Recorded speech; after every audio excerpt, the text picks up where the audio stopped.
वादी कश्मीर में अब बड़े पैमाने पर नाइट स्पोर्ट्स के इवेंट्स हो रहे हैं।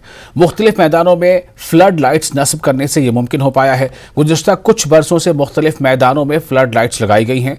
श्रीनगर शहर समेत दीगर अजला में नाइट स्पोर्ट्स का कल्चर काफी फरोग पाने लगा है। फुटबॉल के फरोग के साथ साथ synthetic hockey field, polo ground, rugby field, polo ground और क्रिकेट के मैदान, टीआरसी ग्राउंड में फ्लड लाइट्स की तंसीब से दीगर खेलों के फरोग में भी मदद मिली है।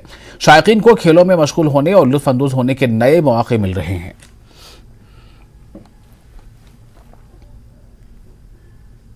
ये मेन जो मैंने यहाँ पर देखा है कि समझो प्रैक्टिस हमारी 6:37 होती है, तब यहाँ पर ऑलमोस्ट सब बंद होता है, तो people come with their families and they watch us practice, even practice matches also. So वो बहुत बेनिफिट हो गया हमारे को, और हम चाहते हैं कि ये जो चीज़ है ये और आगे आगे इसमें टूर्नामेंट्स हो कि लोग आए हमारे को देखे, हमें अप्रिशिएट करे, ये सब तो वो हमारे लिए भी बेनिफिशियल रहेगा। हमने देखा है कि हमारा यूथ बहुत ड्रग्स की ओर गया है, which is so sad for our part also.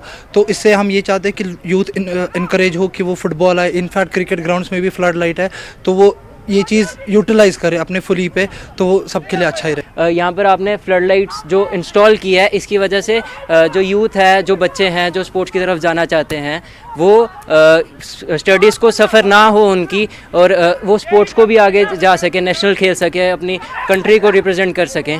तो मैं कहना चाहूँगा कि हमें काफ़ी ज़्यादा फ़ायदा हुआ है इस फ्लड लाइट से। ये फ्लड लाइट्स तो अभी जो हमारे लड़के हैं, अभी ये तो मुझे लगता है तकरीबन सारे प्लेयर्स दिन में तो बिज़ी होते हैं अपने कामों के साथ, तो इनको शाम को ही टाइम मिलता है यहाँ पे खेलने का, तो हम आते हैं यहाँ पे और खेलते हैं, एंजॉय करते हैं फुटबॉल। जैसे मैं पहले अपने स्कूल में खेलता था, वहाँ पे ज़्यादा देर तक नहीं खेल सकते थे, आई गेस खाली लंच टाइम तक हमारा टाइम था। तो जब से मैं यहाँ पे आया हूँ, फ्लड लाइट्स काफ़ी मतलब हेल्प कर रही हैं हमें, और ज़्यादा देर तक खेलने का टाइम। सबसे बड़ी बात है जो कल्चर ऑफ स्पोर्ट है, जैसे अभी विंटर आएगा, सब लोग नॉर्मली घर पे बैठते हैं, अगर लाइट्स हो, एक्टिविटी चले, it will only encourage more and more people to come out of their Holmes.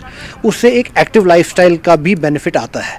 तो वी आर वेरी थैंकफुल कि अभी लाइट्स यहाँ पे लगी हैं। इससे हमारी टीम का भी ट्रेनिंग सेशन शाम को आता है। You know it's almost like a way of life now. जितने लड़के ट्रेनिंग नहीं करते हैं, उतने आप लोग भी देखने आ रहे हैं, आहिस्ता आहिस्ता फैमिलीज आ रही हैं। सो एक कल्चर बन रहा है। It will take some time, but I am sure